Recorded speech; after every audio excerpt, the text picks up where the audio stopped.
Hello everyone, welcome to my channel again. हमारा आज का टॉपिक है मोहम्मद गौरी। ये टॉपिक बहुत से लोगों को टफ लगता है, लेकिन इसमें ऐसा कुछ नहीं है। अगर आपको इस टॉपिक को इजी बनाना है तो कुछ नेम्स याद रखने होंगे, प्लस अपना बेसिक क्लियर रखना होगा और एक आपको मैप लेकर चलना होगा साथ में, तो ये आपके लिए बिल्कुल ईजी हो जाएगा। अब मोहम्मद गौरी को हम पढ़ेंगे स्टार्टिंग से। Who was Mohammad Ghori? सबसे पहले तो ये है कौन बंदा। मोहम्मद गौरी जो है, he was the ruler of Ghor. Ghor जो है वो प्लेस है प्रेजेंट डे सेंट्रल अफगानिस्तान में, ठीक है। और यहाँ पे ये यहाँ का रूलर था। अब ऑब्वियसली इसका नाम मोहम्मद गौरी है और जगह का नाम गौर है, तो ये टाइटल ही मिला हुआ होगा इसको। तो इसका ओरिजिनल नेम क्या है? मुइजुद्दीन मोहम्मद। मुइजुद्दीन मोहम्मद, ये आपको याद रखना है कि इसका ओरिजिनल नेम क्या है। और इसीलिए ये गौर का रूलर था, तो उसका नाम हो गया मोहम्मद ऑफ गौर या फिर मोहम्मद गौरी। आई होप यहाँ तक क्लियर हो गया सबको। अब मोहम्मद गौरी जो था, he was not the sole ruler, मतलब वो अकेला रूलर नहीं था गौर का, उसके साथ उसका बड़ा भाई भी था। बड़े भाई का नाम था गियाथुद्दीन मोहम्मद। ये दोनों मिलके गौरी डायनेस्टी को रूल कर रहे थे। एक सिंगल रूलर नहीं था गौरी डायनेस्टी में, दो रूलर्स थे। सो they both were ruling in dyarchy from 1173 to 1206। अब जो गियाथुद्दीन था, he died in 1203। उसके बाद में 3 साल तक मोहम्मद गौरी ने अकेले ही रूल किया है। 1203 तक दोनों का एक साथ रूल चल रहा था, आधा आधा डिवाइडेड था, दोनों मिलजुल कर काम करते थे। उसके बाद में आफ्टर हिज डेथ 3 साल तक मोहम्मद गौरी ने अकेले रूल किया है। आई होप यहाँ तक आपको समझ में आ गया है। अब क्रेडिट क्या जाता है इनको, इन्होंने ऐसा क्या काम किया है? क्रेडिट इन द सेंस कि इन्होंने ऐसा क्या काम किया है, क्या नाम रोशन किया है कि हमें ये पढ़ना पड़ रहा है, क्योंकि ये तो यहाँ के थे ही नहीं, ये तो अफगानिस्तान के थे। बट इनका क्रेडिट ये जाता है, जब इंडिया में आफ्टर 1206 मुस्लिम रूल, टर्किश रूल, दिल्ली सल्तनत आई, तो वो इसी के थ्रू आई है। क्योंकि फाउंडेशन ऑफ मुस्लिम रूल जो इंडियन सब कॉन्टिनेंट में क्रेडिट जाता है वो इसी को जाता है। प्लस ईरान में, Bangladesh, Pakistan, Afghanistan, north India, Tajikistan and Turkmenistan, यहाँ पर जो भी मुस्लिम रूल फैला है वो इन्हीं को क्रेडिट जाता है उसका। अब हम देखेंगे इन्होंने अपना काम चालू कैसे किया। अब हुआ ये, जो गियाथुद्दीन था, he was ruling western Ghurid regions. Western मतलब जो भी सेंट्रल अफगानिस्तान के वेस्ट की तरफ थे या फिर इंडिया के वेस्ट की तरफ थे, वो वाला जो रीजन था वो गियात को मिला हुआ था। और इसकी जो कैपिटल थी वो फिरोज को है। ये भी सेंट्रल अफगानिस्तान में एक जगह है पहाड़ पर, उस बहुत ही वेल नोन जगह है। आप गूगल करेंगे तो इसका नाम आ जाएगा और जगह भी आ जाएगी।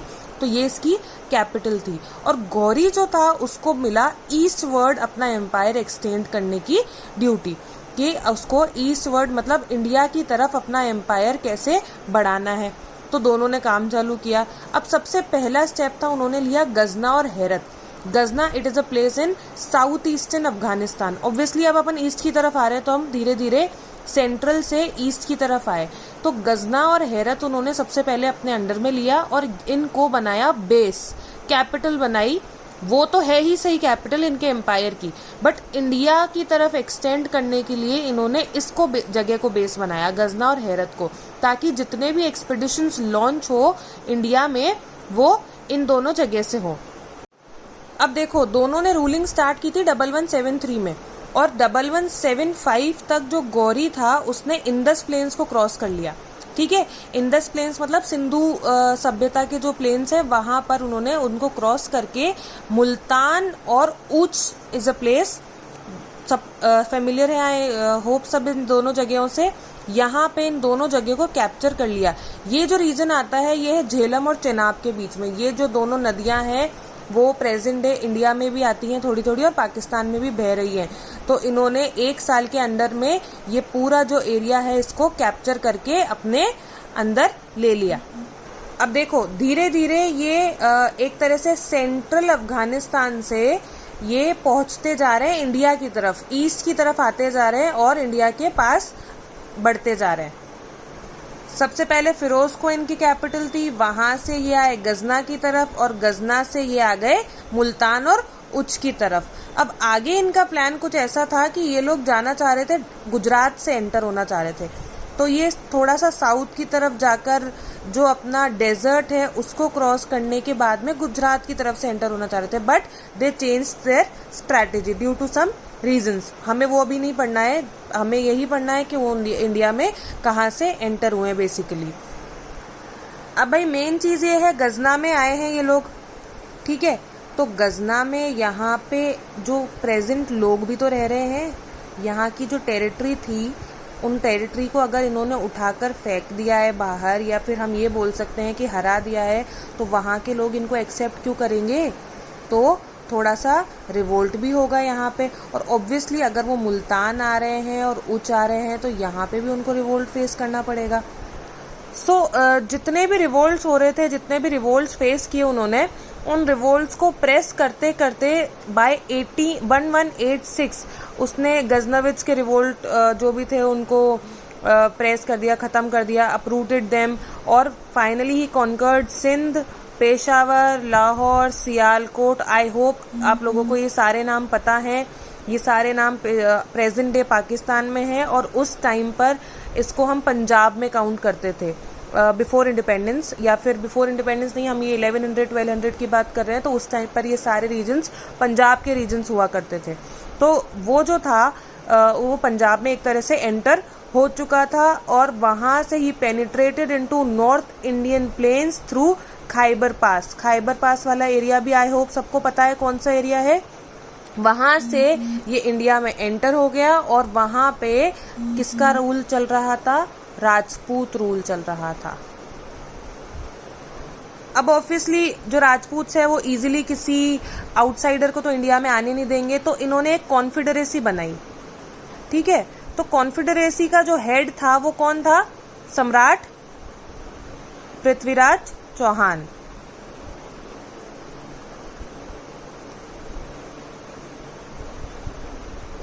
तो जो पृथ्वीराज चौहान, सम्राट पृथ्वीराज चौहान थे, ही was the head of this confederacy. तो इन्होंने क्या किया? सारे राजपूत को इकट्ठा किया और इनके खिलाफ जंग की, और वो जंग जो थी वो हुई थी 1191 AD में, जिसको हम बोलते हैं फर्स्ट बैटल ऑफ तराइन। और इस बैटल ऑफ तराइन में जो मोहम्मद गौरी था, ही लॉस्ट द बैटल। अब बैटल हारने के बहुत सारे रीजंस होते हैं। एक तो वो आउटसाइडर था, उसको कुछ भी यहाँ का पता नहीं था कि यहाँ के प्लेन्स कैसे हैं, यहाँ के लोग कैसे हैं, यहाँ की टेक्निक कैसी है, फाइटिंग टेक्निक कैसी है, and he was not familiar with the environment too.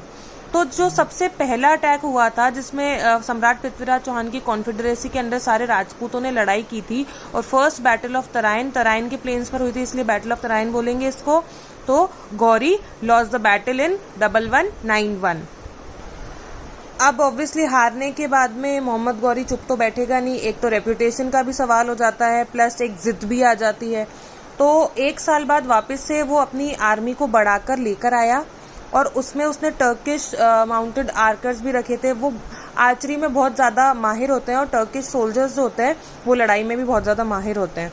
तो वो टर्किश सोल्जर की आर्मी लेकर आया, और उसने उसी बैटल ग्राउंड में, जो कि 1 साल बाद हुई, सेकंड बैटल ऑफ तराइन हम उसको बोलते हैं, 1192 में हुई थी ये बैटल, और राजपूत कॉन्फेडरेसी के साथ में वापस से ये बैटल हुई थी, और उनको हरा दिया था, and Muhammad Ghori won the battle, defeating all the Rajputs in the battle. अब ये जो दोनों बैटल्स है ये हम अपने अगले वीडियो में पढ़ेंगे कि फर्स्ट बैटल ऑफ तराइन में क्या हुआ था and second battle of Tarain में क्या हुआ था।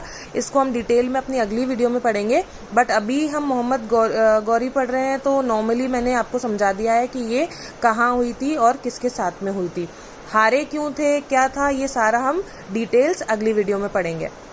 अब जबकि ये बैटल जीत गया है तो इंडियन सब कॉन्टिनेंट में एंटर हो चुका है, और यहाँ पे अब कोई सी भी पावर ऐसी नहीं बची है जो कि इनको चैलेंज कर सकती है। तो इन्होंने इंडिया में अपने आप को स्टेबल और स्टेबलाइज करना, स्टैब्लिशमेंट अपना चालू कर दिया। अब यहाँ पे क्या हुआ, जब इन्होंने अपने आप को स्टेबल कर लिया, तो जो मोहम्मद गौरी था, देखो इंडियन सब कॉन्टिनेंट का जो टेम्परेचर और एनवायरनमेंट है वो हर किसी को सूट नहीं करता। तो गौरी जो था गौरी लेफ्ट इंडिया, ठीक है, और इंडिया की जो टेरिटरीज थी वो किसके हाथों में छोड़ दी उन्होंने, अपने स्लेव गवर्नर्स के हाथों में। स्लेव गवर्नर्स मतलब ये होता है कि जो पहले के ज़माने में क्या होता था कि स्लेव ट्रेड होती थी। स्लेव ऐसा मतलब ऐसा नहीं होता था कि भाई किसी को खिला नहीं रहे हैं या कुछ नहीं कर रहे हैं। स्लेव होता था बहुत ही अच्छा खासा इंसान जिसको खरीदा जाता था मार्केट में से, और खरीदने के बाद में उसको ट्रेन किया जाता था, और वो गवर्नर्स होते थे एक तरीके से इनके। उनको स्लेव इसलिए कहा जाता था क्योंकि वो खरीदे हुए होते थे, गुलाम होते थे, इसलिए उन्हें स्लेव कहा जाता था, बट एक्चुअल में वो गवर्नर्स ही होते थे इनके। तो गौरी ने क्या किया, जो इंडियन टेरिटरीज थी वो इन स्लेव गवर्नर्स के अंडर में छोड़ दी और वो वापस से चला गया अपने अफगानिस्तान की तरफ।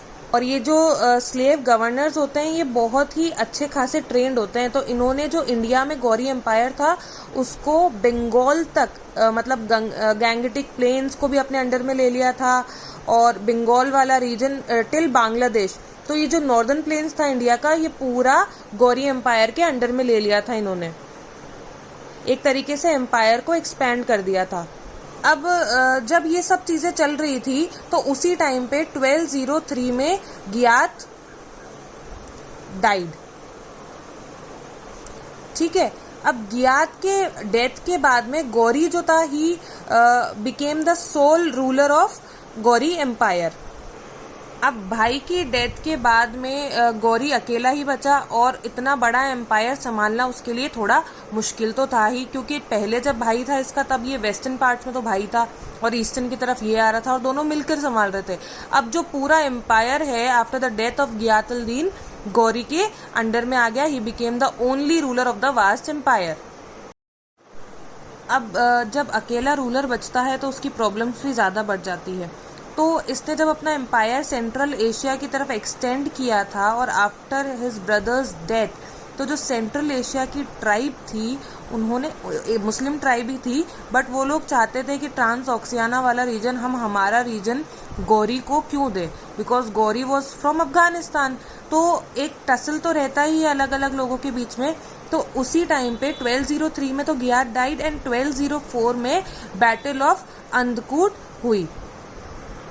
बैटल ऑफ अंधकूट इम्पोर्टेंट है क्योंकि यहाँ पे सबसे बिगेस्ट डिफीट मिली थी गौरी को। इसको बैटल ऑफ अंधखुई भी बोलते हैं, ANDKHUI, जो कि 1204 में हुई थी। और इसमें जो मेजर पार्ट था सेंट्रल एशिया का, खुरासन का, वो पूरा पार्ट जो था वो गौरी हार गया था। अब इसी टाइम पीरियड में एक और चीज चल रही थी। एक तो ये हार गया, फिर इसने एक साल के अंदर अंदर वापस से अपने आप को स्ट्रेंथन किया और एक और एक्सपीडिशन लॉन्च किया खुरासन पे वापस से अपना कब्जा करने के लिए, और ट्रांस ऑक्सियाना वाला पूरा रीजन पे अपना कब्जा जमाने के लिए इसने वापस से एक्सपीडिशन लॉन्च किया। लेकिन इसी टाइम पे एक और चीज चल रही थी। अब वो चीज क्या थी, एक रिबेलियन स्टार्ट हो गया था सिंध रीजन में। ठीक है, सिंध वाला रीजन आप लोगों को पता है किधर है। तो एक तो ट्रांस ऑक्सियाना में उसने अपना एक पूरा लॉन्च कर दिया रिबेलियन के, हम लोगों को एक्सपीडिशन लॉन्च कर दिया कि ट्रांस ऑक्सियाना वाला रीजन हम लेंगे। उसके साथ में सिंध में रिबेलियन चालू हो गया। रिबेलियन किसने चालू किया, हिंदू खोकार्स, एक कम्युनिटी थी वहां की जो देवर हिंदू बाय रिलीजन, और उनका मतलब एक जैसे बहुत सारी कम्युनिटीज होती है अलग अलग, वैसे ही एक हिंदू कम्युनिटी थी। उनके जो लीडर्स थे they started rebellion against the empire, Ghori empire. तो वो इस तरफ आया। अब रिबेलियन को अभी तक तो क्रश नहीं किया है, सिंध में रिबेलियन चल रहा है, लेकिन उस रिबेलियन की वजह से उसने अपनी जान बचाते बचाते सॉल्ट रेंज तक आ गया। सॉल्ट रेंज कहाँ है उस टाइम पे, प्रेजेंट डे नॉर्दर्न पंजाब। ठीक है, नॉर्थ पंजाब वाला जो रीजन है वहां पे सॉल्ट रेंज पड़ती है, जो कि प्रेजेंट डे आज की डेट में पाकिस्तान में आता है। पंजाब उस टाइम पूरा एक था, पार्टीशन के बाद अभी ऐसा हो चुका है, लेकिन उस टाइम पे हम इस एरिया को नॉर्दर्न पंजाब ही बोलते हैं, जो कि अभी प्रेजेंट डे पाकिस्तान में है। सॉल्ट रेंज इसलिए बोलते हैं क्योंकि ये पूरे जो पहाड़ हैं इनका जो बेस है वहाँ पे नमक ही पाया जाता है, इसलिए सॉल्ट रेंज बोलते हैं। और यहीं पे क्या किया था इसने, जो ये हिंदू खोकार्स का रिबेलियन था उसको क्रश किया। ठीक है, यहाँ पे रिबेलियन चल रहा था, इस वजह से इसको मजबूरन इंडिया की तरफ आना पड़ा, वरना ये इंडिया की तरफ नहीं आ रहा था। इस टाइम पे ये उसी साइड में जा रहा था, ट्रांस ऑक्सियाना सेंट्रल एशिया की तरफ जा रहा था, लेकिन इस रिबेलियन की वजह से इसको इंडिया आना पड़ा। इंडिया आने की उस टाइम पे ये रीजन इंडिया में ही था। इंडिया आने के बाद में इसने जो इस रेंज में आने के बाद में जो खोकार्स का जो रिवोल्ट था इसको खत्म कर दिया, रिवोल्ट को, प्रेस कर दिया और रिवोल्ट को सप्रेस करने के बाद में it was his last revolt, एक तरह से हम लास्ट कैंपेन बोल सकते हैं, क्योंकि जब ये वापस जा रहा था यहाँ से इंडिया से, he was assassinated bye Ismailis, एक और ब्रांच है मुस्लिम्स की, उसके through he got assassinated on the bank of Indus river on 15 March 1206 while offering evening prayers.